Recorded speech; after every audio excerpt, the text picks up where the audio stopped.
ओम नमः शिवाय।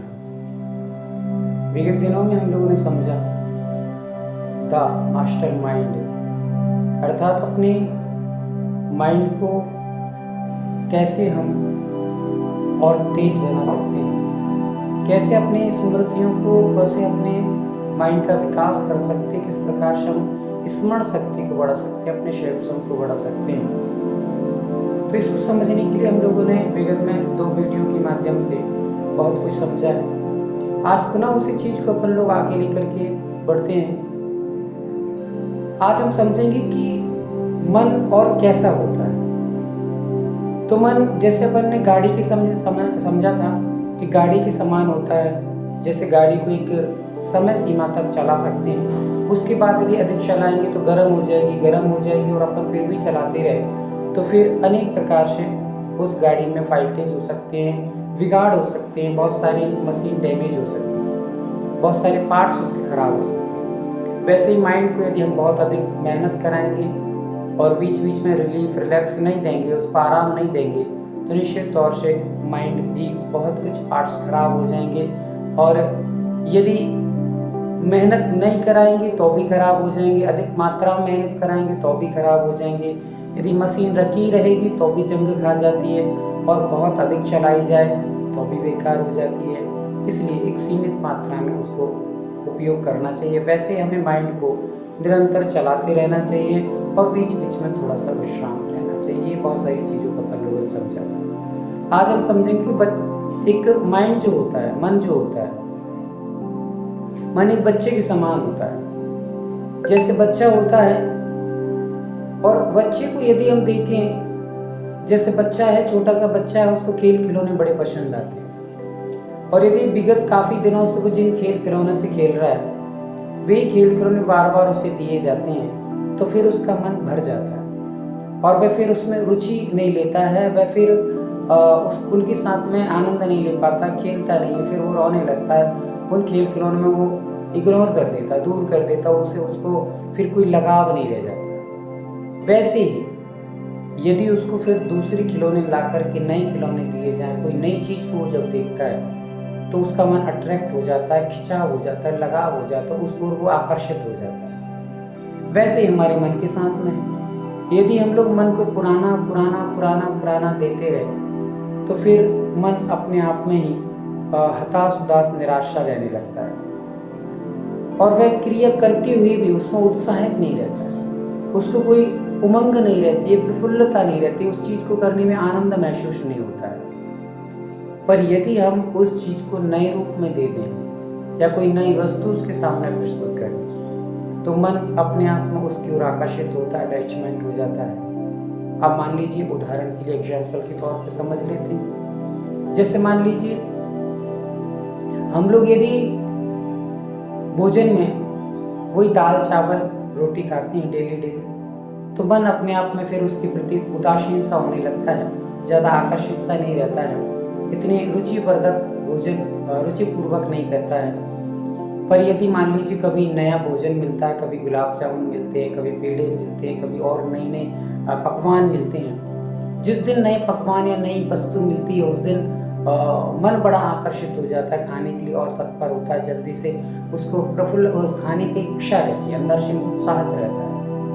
वैसे ही हम लोग कोई भी चीज़ को याद करते हैं, किसी चीज़ को हम बार बार पढ़ते हैं और हमें याद नहीं हो रहे हैं, या हम जैसे मान लो कभी कभी ऐसा होता है कि व्यक्ति ने कोई कॉम्पिटिटिव एग्ज़ाम दिए, कोई सीए के या नीट के पेपर दिए और एक बार में वो नहीं निकल पाया, दूसरी बार फिर नहीं निकल पाया तो एक उदास हताश सा रहने लगता है क्योंकि फिर यदि एक बार देने के पश्चात फिर दोबारा दिया जाएगा उसी एग्ज़ाम को, उसी पुस्तकों को, उन्हीं किताबों को फिर से पढ़ना है तो मन देखता है ये तो पढ़ चुके, तो उसका उत्साह नहीं रहता, अंदर से आनंद सा नहीं उसको आता, वो रुचि नहीं रहती। फिर क्या करना चाहिए? तो उस चीज़ में उस समय आप देखते हैं यदि आपको उस समय उत्साह नहीं आ रहा है तो पहली बात, आप उस समय तो कोई नई चीज़ दे नहीं सकते क्योंकि हम जो एग्ज़ाम देना है और वही एग्ज़ाम वही पुस्तकों से देंगे। कोई दूसरी पुस्तक, हम मान लीजिए 12th के पेपर देना तो 10th की पुस्तक पहले पढ़ लो, ऐसा तो होगा नहीं,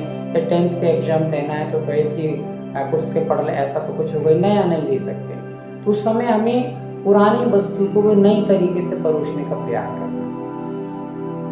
नए तरीके से परोसने का अर्थ ये होता है कि आप मान लीजिए जैसे आपने 10 क्वेश्चन को पढ़े और पहले आप पढ़ चुके हैं, आपने अभी पढ़े तो थोड़ा सा फटाफट आपको रिवीजन हो गया है, पर उत्साहपूर्वक वो इच्छा नहीं हुई है, अंदर से उसको पढ़ने का ऐसा उत्साह नहीं था।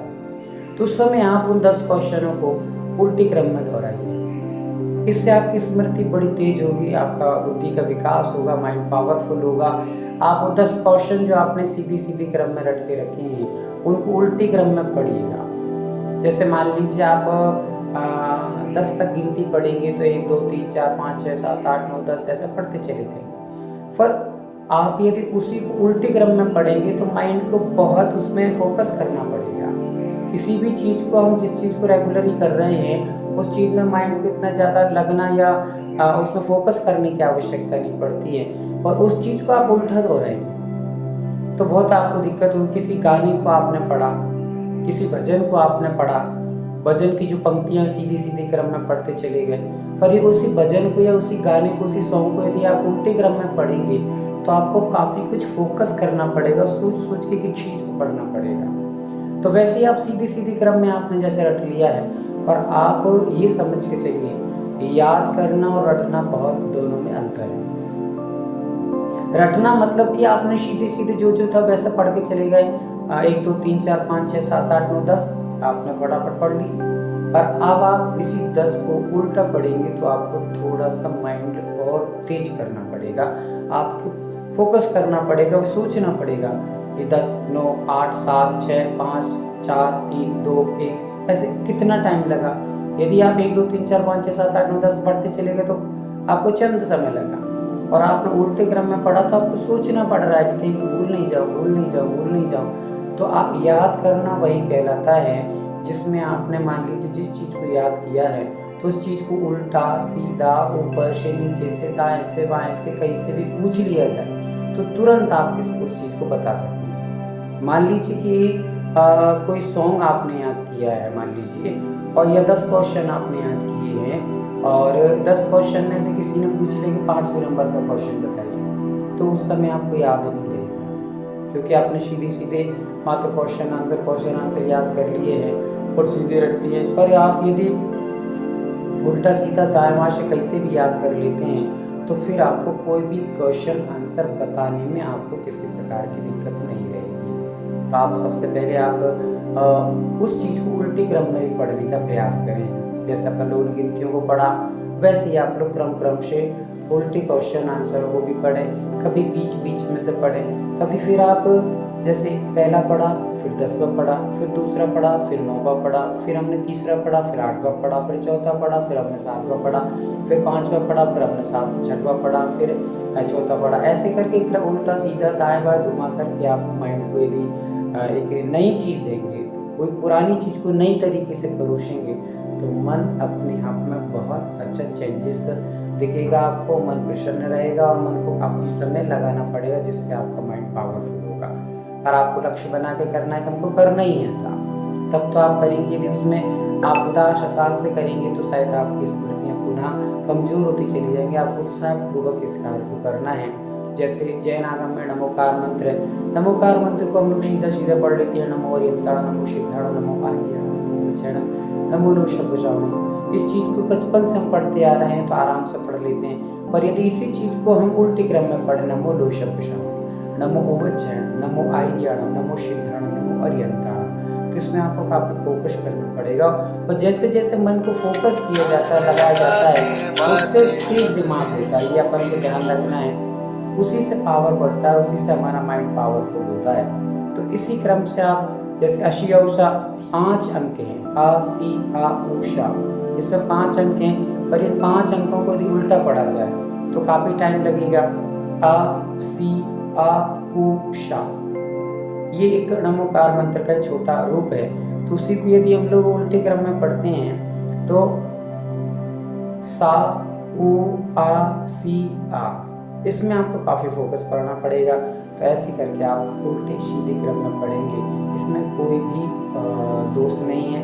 इसके बारे में अपन लोग और अगली वीडियो में समझेंगे कि 3 प्रकार की जो विधियाँ आगम ग्रंथों में, शास्त्रों में, संतों ने बताई हैं, पूर्वानुपूर्वी, पश्चानुपूर्वी, यत्र तत्रानुपूर्वी, इनके बारे में भी आगामी काल में समझने का प्रयास करेंगे।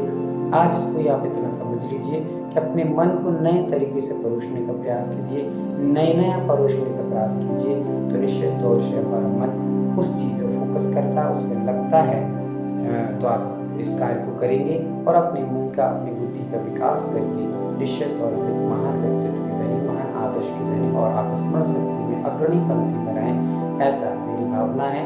उत्साहित रहें, उमंगित रहें, हमेशा प्रसन्न और आनंदित रहें, स्वस्थ रहें, मस्त रहें, इसी भावना से आज बस।